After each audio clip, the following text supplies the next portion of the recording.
श्री हरे कृष्ण से आए, श्री हरे कृष्ण से आए, जिस पीछे सब दुख जाए, जिस पीछे सब दुख जाए, जिस पीछे सब दुख जाए, जिस पीछे सब दुख जाए, गुरु तेग बहादुर सिपाहिए, गुरु तेग बहादुर सिपाहिए, कर सोनित आवे ताए, करे सोनित आवे ताए, सब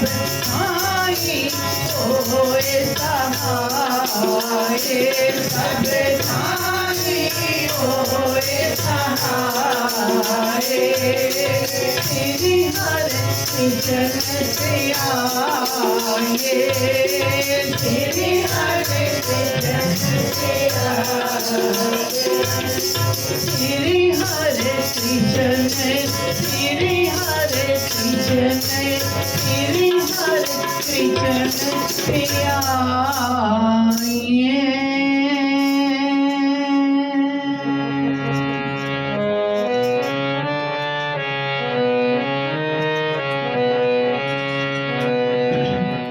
रोग दोख गुण शब्द निवारे, रोग दोख शब्द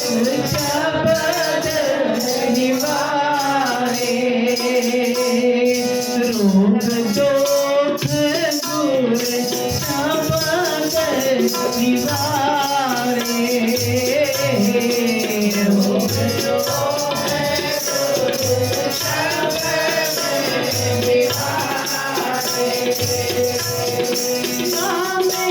शब्द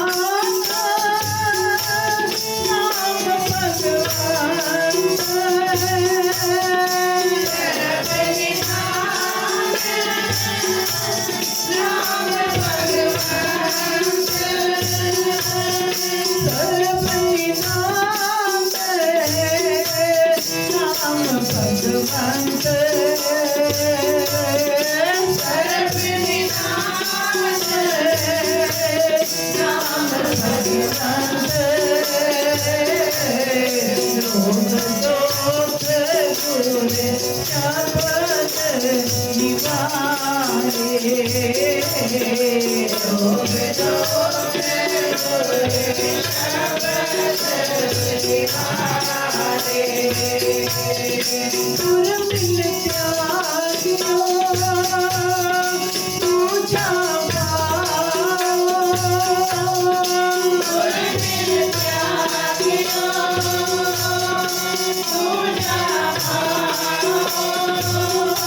जागा रोग दोष दूर शब्द निवारे रोग दोष दूर शब्द निवारे नामेरो भगवान भीतर सारे नामेरो भगवान भीतर सारे भोग दोष दूर शब्द निवारे भोग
दोष योग दोख गुरु शब्द निवारे, औखद मन भीतर सारे।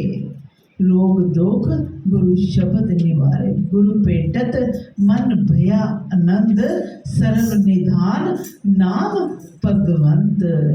श्री हरि कृष्ण ध्याइए, जिस डिठे सब दुख जाए। सारे दुख चले जान गुरु हरकृष्ण साहब जी ਨੂੰ ਜਪੀਏ ਤੇ। गुरु साहिब जी का जन्म 7 जुलाई 1656 ईस्वी विच होया साध संगत जी। 7वें गुरु हर राय साहिब जी ते माता कृष्ण कौर जी दे घर होया गुरु हरकृष्ण पातशाह जी का जन्म। इन्हां दी याद दे विच उत्थे शीश महल गुरुद्वारा साहिब है साध संगत जी।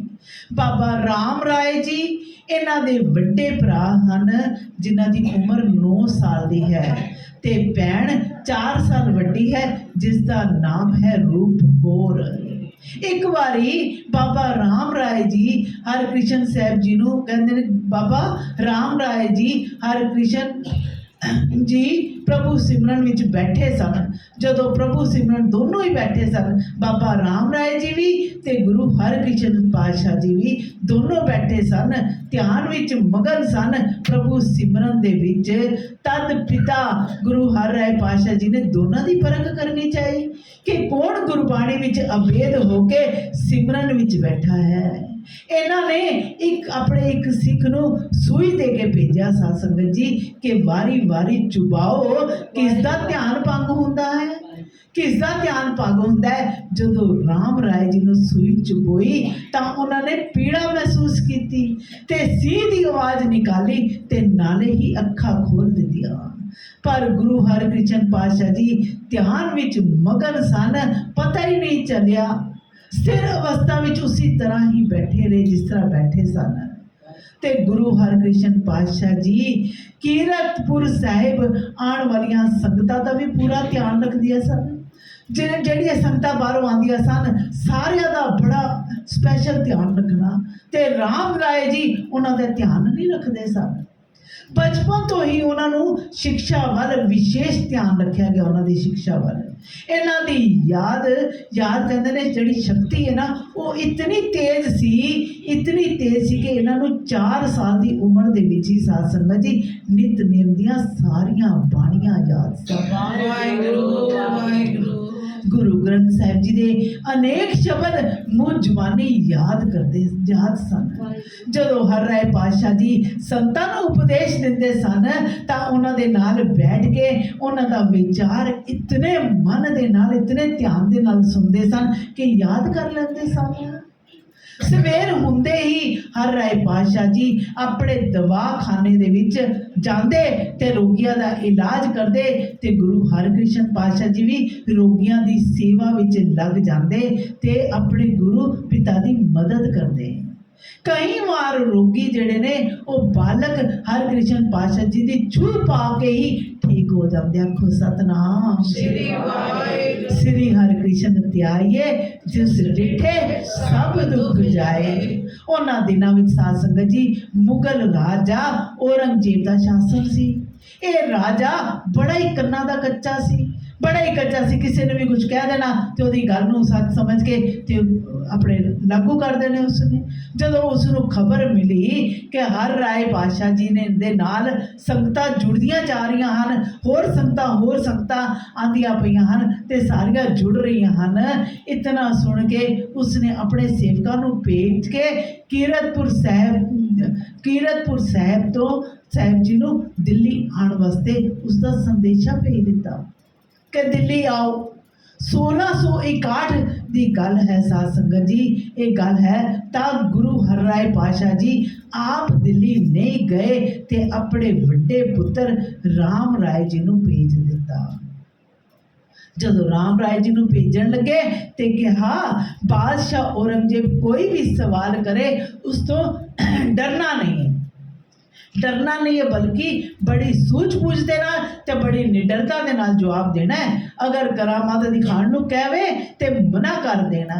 पर जदों दिल्ली पुजे साध संगत जी ते उन्हां दी इतनी मेहमान नवाजी हुई, इतनी मेहमान नवाजी हुई कि बादशाह दे नाल चर्चा बहुत विषयां दे उत्ते उत्थे बैठ के हुई ते राम राय औरंगजेब दियां गल्लां दे विच आ गए ते बादशाह नूं खुश करन लई सब कुछ करन वास्ते तैयार हो गए। जो गुरु पातशाह जी ने क्या मना किया सी ना कि ऐ नहीं करना, ऐ नहीं करना, वो भी कर दिता। ते निंदा वाली गल ते यह है बई तद होई जदों गुरु नानक पातशाह जी दी बाणी दी एक तुक मिट्टी मुसलमान की नूं मिट्टी बेईमान दी कह दिता ते औरंगजेब नूं तसल्ली कराउण वास्ते कहा कि लिखण वाले ने गलती नाल लिख दिता होएगा। जदों गुरु पातशाह हर राय पातशाह जी नूं पता लग्या कि गुरु नानक दी बाणी दी तुक बदलण विच जरा भी संकोच नहीं किया इन्हां ने, तां उन्हां ने कहा जो इंसान लालच दे विच अपने सिद्धांत बदल सकता है, निरंकार तो आई बाणी जिहड़ी है उस नूं तोड़ मरोड़ के पेश कर सकता है। उन्हां ने गुस्सा उन्हां दे विच नाराजगी सी। उन्हां ने खबर भेजी सिक्खा कोलों कि अज तो बाद उन्हां दे मत्थे ना लगे, उन्हां दे मत्थे ना लगे। भाव ना दर्शन करे ते ना ही मुख दिखाण, मुख भी ना दिखाण। ये करके गुरु हर राय पातशाह जी ने आने वालियां नस्लों को भी ये नसीहत दी है, ये मैसेज दिते है कि गुरबाणी की पवित्रता बनाए रखना। बई बाणी की पवित्रता नूं बनाए रखना। इतिहास विच दर्ज है कि गुरु हर राय पातशाह जी ज्योति जोत समान तो पहले 5 पैसे अते नारियल मंगवा के बाला प्रीतम गुरु हरकृष्ण पातशाह जी दे अगे रख के गुरु हर राय पातशाह जी ने मत्था टेकिया ते अपनी जोत उन्हां दे अंदर पाई। बोले सो निहाल। सन 1661 ਦੇ ਵਿੱਚ ਗੁਰੂ ਹਰਕ੍ਰਿਸ਼ਨ ਪਾਤਸ਼ਾਹ ਜੀ ਨੂੰ ਸਿੱਖਾਂ ਦਾ 8ਵਾਂ ਗੁਰੂ ਘੋਸ਼ਿਤ ਕਰ ਦਿੱਤਾ ਗਿਆ। 31 ਸਾਲ ਦੀ ਗੁਰੂ ਹਰਿ ਪਾਤਸ਼ਾਹ ਜੀ ਦੀ ਉਮਰ ਜਦੋਂ ਸਰੀਰ ਤਿਆਗ ਦਿੱਤਾ ਤੇ ਸੱਚਖੰਡ ਚਲੇ ਗਏ। उस वक्त गुरु हरकृष्ण पातशाह जी जेड़े सन साहिब जी की उम्र 5 साल 2 महीने ते 16 दिन दी सी। साध संगत जी गुरु हरकृष्ण पातशाह जी ने कहा कि गुरु पिता ते अकाल चलाना करन ते कोई शौक ना बनाए, कोई शौक ना बनाए, बल्कि गुरबाणी दे पाठ ते शब्द कीर्तन कीते जाण। हुण दूरों दूरों संगतां दर्शनां लईआं आ रहीआं हन, दूरों दूरों आ रहे हैं। गुरु जी नूं आसन ते बिठा के दस्तार बंदी की गई। गुरु जी हर रोज सवेरे उठ के अमृत वेले इशनान करते, नितनेम दा पाठ करते ते सिमरन विच लीन हो जाते ते जदों बचन करते ना ते संगतां हैरान हो जांदियां। उन्हां दी सूरत वाली देखते रहते क्योंकि इतनी छोटी उम्र दे विच वो बचन कर रहे हैं। ते गुरु दरबार हाजरी लगाने तो बाद गुरु पातशाह जी अपने पिता हर राय पातशाह जी के दवाखाने दे विच सेवा करते। जो उतों पहली दवाई लैके जाता ना उन्हां दी छो पा के ही सदा वास्ते वो ठीक हो जाता। थोड़ा आराम तो बाद शामी फिर दरबार विच हाजरी लगाते। राम राय जी भी खुश नहीं सन। राम राय जी खुश नहीं सन। उन्होंने कहा कि अपने मसंदा नूं कहा कि जाके सिखा नूं कहो कि असली गुरु ते राम राय है, असली गुरु ते राम राय है। कहा जो संगतां चढ़ावा चढ़ादियां हन ना वो दिल्ली पहुँचा दित्तियां जाण ते औरंगजेब कोलों राम राय ने मदद लैनी चाहिए। साध संगत जी हुण औरंगजेब ते चाहता ही सीगा कि राम राय जिहड़ा हमेशा जी हजूरी करता रहे, जी करता रहे। गुरु पातशाह जी ने हर चुनौती का सामना किया। साध संगत जी आखिर विच बाबा राम राय दे कहण ते औरंगजेब ने गुरु पातशाह जी नूं दिल्ली बुलाउण दा निमंत्रण दिता। दिल्ली लियाण की जिम्मेदारी राजा जय सिंह नूं सौंप दी जो कि पहले ही गुरु घर का बड़ा श्रद्धालु सीगा। ਬਾਬਾ ਜੈ ਸਿੰਘ ਜੀ ਜਿਹੜੇ ਨੇ ਔਰੰਗਜ਼ੇਬ ਦੇ ਚਲਾਕ ਮਨ ਨੂੰ ਉਸ ਤੋਂ ਸਭ ਕੁਝ ਵਾਕਿਫ ਸੀਗੇ, ਸਭ ਕੁਝ ਜਾਣਦੇ ਸੀ ਕਿ ਉਹਦੀਆਂ ਚਲਾਕੀਆਂ, ਸਭ ਕੁਝ ਜਾਣਦੇ ਸੀ। ਜੈ ਸਿੰਘ ਨੇ ਬਾਦਸ਼ਾਹ ਦੇ ਨਾਲ ਸਮਝੌਤਾ ਕੀਤਾ ਕਿ ਗੁਰੂ ਹਰਕ੍ਰਿਸ਼ਨ ਪਾਤਸ਼ਾਹ ਜੀ ਦਿੱਲੀ ਪਹੁੰਚ ਕੇ ਜੈ ਸਿੰਘ ਰਾਜੇ ਦੇ ਮਹਿਲ ਦੇ ਵਿੱਚ ਰਹਿਣਗੇ। ਮਹਿਲ ਸੀ ਪਹਿਲੇ, ਮਹਿਮਾਨ ਬਣ ਕੇ ਰਹਿਣਗੇ। ਔਰ ਦੂਜਾ, ਗੁਰੂ ਜੀ ਨੂੰ ਕੋਈ ਨੁਕਸਾਨ ਨਾ ਪਹੁੰਚਾਇਆ ਜਾਏ। ਪੂਰੀ ਤਸੱਲੀ ਜਦੋਂ ਹੋ ਗਈ ਤੇ ਗੁਰੂ ਜੀ ਨੂੰ ਸਨਮਾਨ ਦੇ ਨਾਲ ਸਨਮਾਨ ਸਹਿਤ ਲਿਆਂਦਾ ਗਿਆ।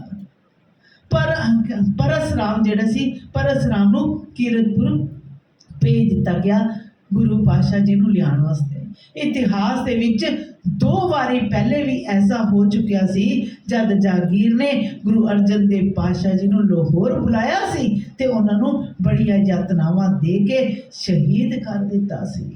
ਤੇ ਦੂਸਰੀ ਵਾਰੀ ਕਪਟੀ ਮੁਗਲ ਸ਼ਾਸਨ ਜਹਾਂਗੀਰ ਨੇ ਗੁਰੂ ਹਰਗੋਬਿੰਦ ਪਾਤਸ਼ਾਹ ਜੀ ਨੂੰ ਬੁਲਾ ਕੇ ਗਵਾਲੀਅਰ ਦੇ ਕਿਲੇ ਦੇ ਵਿੱਚ ਧੋਖੇ ਦੇ ਨਾਲ ਕੈਦ ਕਰਵਾ ਦਿੱਤਾ ਸੀ। ਧੋਖੇ ਦੇ ਨਾਲ ਕੈਦ ਕਰਵਾਉਣ ਲਈ ਭੇਜ ਦਿੱਤਾ ਸੀ। ਪਰ ਗੁਰੂ ਹਰਕ੍ਰਿਸ਼ਨ ਪਾਤਸ਼ਾਹ ਜੀ ਬੜੀ ਨਮਰਤਾ ਦੇ ਨਾਲ, ਬੜੇ ਹੌਸਲੇ ਦੇ ਨਾਲ ਰਹੇ ਤੇ ਕਿਹਾ, ਦਿੱਲੀ ਜ਼ਰੂਰ ਜਾਵਾਂਗੇ, ਅਸੀਂ ਦਿੱਲੀ ਜ਼ਰੂਰ ਜਾਵਾਂਗੇ। 1664 ਈਸਵੀ ਦੇ ਵਿੱਚ ਦਿੱਲੀ ਲਈ ਰਵਾਨਾ ਹੋ ਗਏ ਸਾਧ ਸੰਗਤ ਜੀ। ਉਹਨਾਂ ਨੇ ਪਰਿਵਾਰ ਦੇ ਮਾਤਾ, ਸਿੱਖ ਸੰਗਤਾਂ ਜਿੰਨੀਆਂ ਵੀ ਸਨ, ਸਾਰੇ ਗੁਰੂ ਦੇ ਰਸਤੇ ਦੇ ਵਿੱਚ ਫਿਰ ਗਏ। ਜਦੋਂ ਸਭ ਨੂੰ ਨਾਲ ਲੈ ਕੇ ਜਦੋਂ ਗਏ ਤੇ ਰਸਤੇ ਦੇ ਵਿੱਚ ਆਪਣੀ ਭੈਣ ਰੂਪ ਕੌਰ ਨੂੰ ਵੀ ਜਾ ਕੇ ਮਿਲੇ। ਕਿਉਂਕਿ ਉਹ ਜਾਣਦੇ ਸਨ ਕਿ ਇਹ ਸਫ਼ਰ ਜਿਹੜਾ ਇਹ ਮੇਰੇ ਜੀਵਨ ਦਾ ਅਖੀਰਲਾ ਸਫ਼ਰ ਹੈ। ਅੰਬਾਲਾ ਇੱਕ ਗਾਂਵ ਪਜੋਖੜਾ ਸਾਹਿਬ ਠਹਿਰੇ। ਉੱਥੇ ਪਹੁੰਚ ਕੇ ਉਹਨਾਂ ਨੇ ਇੱਕ ਕਹਿੰਦੇ ਨੇ ਇੱਕ ਲਕੀਰ ਖਿੱਚ ਦਿੱਤੀ ਕਿ ਕੁਝ ਸੰਤਾਂ ਨੂੰ ਛੋੜ ਕੇ ਜਿਹੜੇ ਨੇ, ਜੋ ਬਾਕੀ ਜਿਹੜੇ ਨੇ ਸਾਰੇ ਆਪਣੇ ਘਰ ਚ, ਕਿਉਂਕਿ ਬਹੁਤ ਸੰਗਤ ਸੀ ਤੇ ਉਹਨਾਂ ਨੇ ਕਿਹਾ, ਇੱਕ ਲਕੀਰ ਖਿੱਚ ਦਿੱਤੀ, ਕਿਹਾ ਬਸ ਇਹ ਸੰਤ ਜਨ ਰਹਿਣਗੇ, ਬਾਕੀ ਸਾਰੇ ਆਪਣੇ ਆਪਣੇ ਘਰਾਂ ਨੂੰ ਚਲੇ ਜਾਓ। ਉਹ ਨਹੀਂ ਚਾਹੁੰਦੇ ਸੀ ਕਿ ਇਤਨੀ ਸੰਗਤ ਨੂੰ ਲਿਜਾ ਕੇ ਬਾਦਸ਼ਾਹ ਦੇ ਮਨ ਦੇ ਵਿੱਚ ਕੋਈ ਸ਼ੰਕਾ ਪੈਦਾ ਹੋ ਜਾਏ। ਤਦ ਲੋਕਾਂ ਨੂੰ ਗੁਰੂ ਜੀ ਦੀ ਛੋਟੀ ਉਮਰ ਦੇਖ ਕੇ ਬੜੀ ਸ਼ੰਕਾ ਹੋਈ ਕਿ ਕਿਹੜਾ ਰੱਬੀ ਗਿਆਨ ਹੈ ਜੋ ਗੁਰੂ ਪਦਵੀ ਪਾ ਲਈ ਹੈ।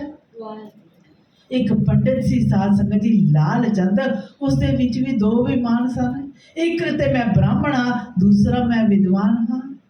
ਉਸਨੇ ਵੀ ਜਦੋਂ ਦੇਖਿਆ ਤੇ ਉਸਨੇ ਵੀ ਇਹੀ ਕਿਹਾ ਕਿ ਗੁਰੂ ਹਰਕ੍ਰਿਸ਼ਨ ਪਾਤਸ਼ਾਹ ਜੀ ਨਾਮ ਰੱਖਣੇ ਦੇ ਬੜੇ ਸੌਖੇ ਹਨ, ਪਰ ਕ੍ਰਿਸ਼ਨ ਜੀ ਨੇ ਤੇ ਬਾਣੀ ਰਚੀ ਹੈ ਤੇ ਅਗਰ ਇਹ ਵਿਆਖਿਆ ਕਰ ਦੇਣ, ਅਗਰ ਇਹ ਇਹਨਾਂ ਦੇ ਦੋਹੇ ਦੇ ਜਿੰਨੇ ਵੀ ਨੇ ਉਹਨਾਂ ਦੀ ਵਿਆਖਿਆ ਕਰ ਦੇਣ। ਸਾਧ ਸੰਗਤ ਜੀ 10 ਕੁਐਸਚਨ ਕੀਤੇ ਸੀ ਤੇ 20 ਦੇ ਆਨਸਰ ਦਿੱਤੇ।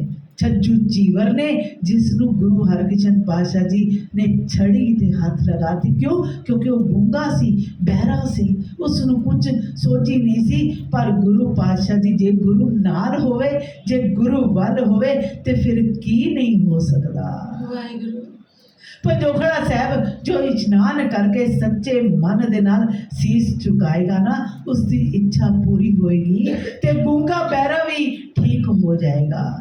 ਗੁਰੂ ਜੀ ਦੇ ਪ੍ਰਕਾਸ਼ ਦਿਹਾੜੇ ਵਾਲੇ ਦਿਨ ਭਾਰੀ ਜੋੜ ਮੇਲਾ ਇੱਥੇ ਲੱਗਦਾ ਹੈ। ਜਦੋਂ ਪੰਜੋਖੜਾ ਸਾਹਿਬ ਤੋਂ ਦਿੱਲੀ ਲਈ ਨਿਕਲੇ ਤਦ ਮਾਤਾ ਕਿਸ਼ਨ ਕੌਰ ਜੀ, ਭਾਈ ਦਰਗਾਹ ਮਲ ਜੀ, ਭਾਈ ਦਿਆਲ ਦਾਸ ਜੀ, ਭਾਈ ਗੁਰਦਿੱਤਾ ਜੀ ਨਾਲ ਗੁਰੂ ਦੇ ਕੁਰੂਕਸ਼ੇਤਰ ਜਦੋਂ ਗਏ ਤੇ ਕੁਰੂਕਸ਼ੇਤਰ ਆਇਆ, ਪਾਣੀਪਤ ਆਇਆ, ਸੋਨੀਪਤ ਆਇਆ, ਕਰਨਾਲ ਆਦਿ ਆਇਆ। ਸਾਨਾ ਤੋਂ ਹੁੰਦੇ ਹੋਏ ਦਿੱਲੀ ਰਾਜਾ ਜੈ ਸਿੰਘ ਦੇ ਮਹਿਲ ਤੇ ਪਹੁੰਚੇ।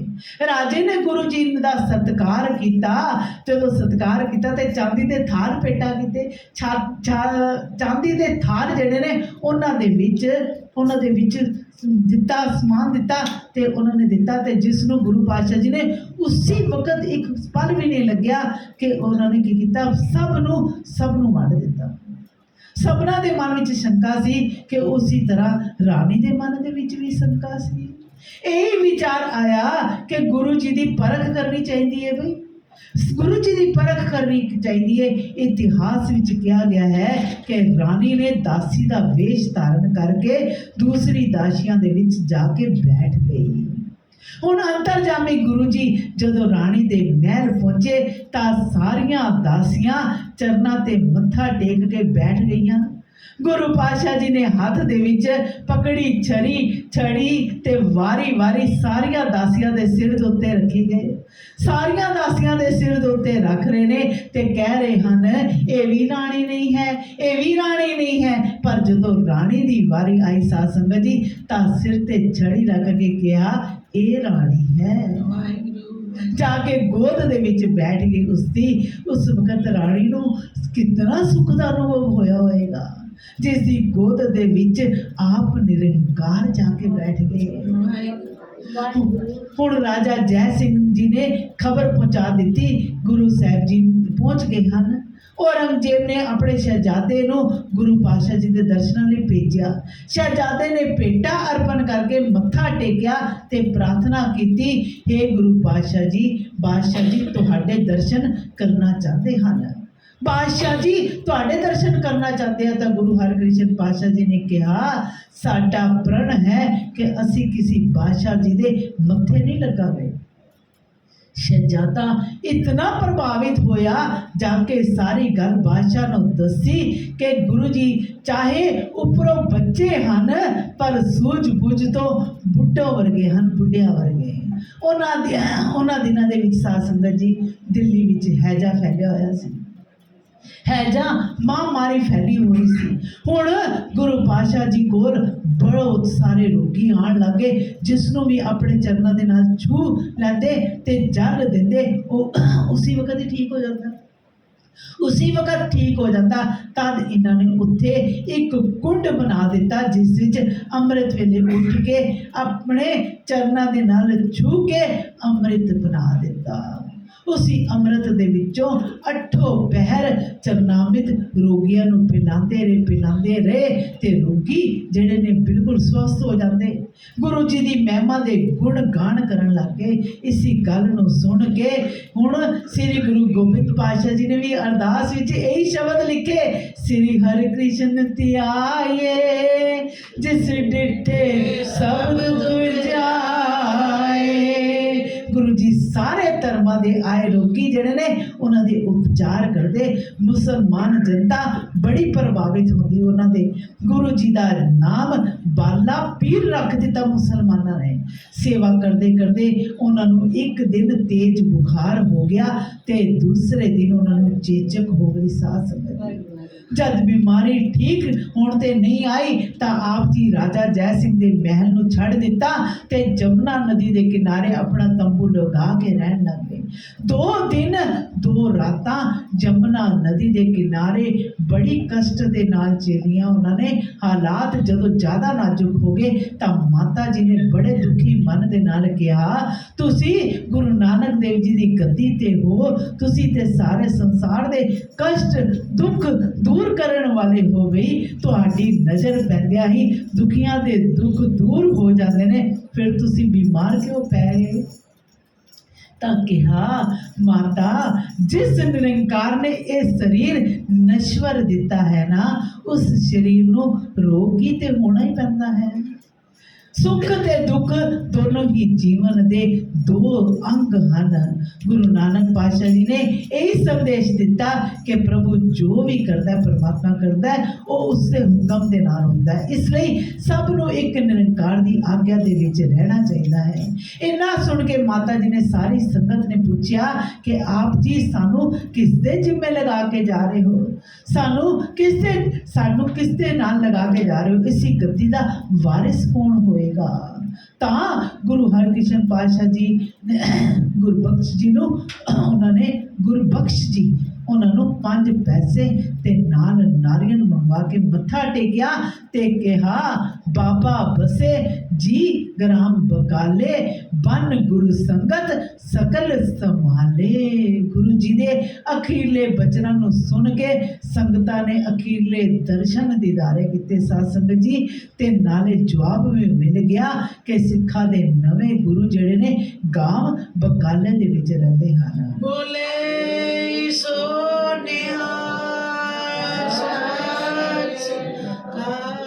कुछ ਕੁਝ ਹੀ ਪਲ ਵਿੱਚ ਗੁਰੂ ਪਾਤਸ਼ਾਹ ਜੀ ਨੇ ਆਪਣਾ ਸਰੀਰ ਤਿਆਗ ਕੇ ਸੱਚਖੰਡ ਚਲੇ ਗਏ। ਤੇ ਹੁਣ ਉੱਥੇ ਜਿੱਥੇ ਜੈ ਸਿੰਘ ਦਾ ਬੰਗਲਾ ਹੈ ਉੱਥੇ ਬਾਬਾ ਗੁਰਦੁਆਰਾ ਬੰਗਲਾ ਸਾਹਿਬ ਗੁਰਦੁਆਰਾ ਹੈ। ਪਾਤਸ਼ਾਹ ਜੀ ਸਾਧ ਸੰਗਤ ਜੀ ਗੁਰੂ ਹਰਕ੍ਰਿਸ਼ਨ ਪਾਤਸ਼ਾਹ ਜੀ ਦਾ ਪ੍ਰਕਾਸ਼ ਪੁਰਬ ਅਸੀਂ ਤੁਸੀਂ ਕੱਲ੍ਹ ਮਨਾਇਆ ਹੈ। ਵਾਹਿਗੁਰੂ ਸਾਰੀਆਂ ਸੰਗਤਾਂ ਨੂੰ ਸਭ ਦੇ ਅੰਦਰ ਹੱਥ ਜੋੜ ਕੇ ਸਭ ਅਸੀਂ ਇਹੋ ਅਰਦਾਸ ਕਰੀਏ, ਜਿਹੜੀ ਛੜੀ ਗੁਰੂ ਹਰਕ੍ਰਿਸ਼ਨ ਪਾਤਸ਼ਾਹ ਜੀ ਨੇ ਛੱਜੂ ਜੀਵਨ ਦੇ ਸਿਰ ਤੇ ਰੱਖੀ ਸੀ, ਸਾਡੇ ਸਿਰਾਂ ਦੇ ਉੱਤੇ ਵੀ ਉਹੀ ਛੜੀ ਰੱਖੋ ਪਾਤਸ਼ਾਹ, ਸਾਡੇ ਸਿਰਾਂ ਦੇ ਉੱਤੇ ਵੀ ਉਹੀ ਛੜੀ ਰੱਖੋ ਤਾਂ ਕਿ ਸਾਡਾ ਵੀ ਅੰਮ੍ਰਿਤ ਵੇਲਾ ਬਣੇ, ਸਾਨੂੰ ਵੀ ਗੁਰੂ ਦੇ ਨਾਮ ਦੇ ਨਾਲ ਹੋਰ ਜੋੜੀ ਰੱਖਣ ਵਾਹਿਗੁਰੂ।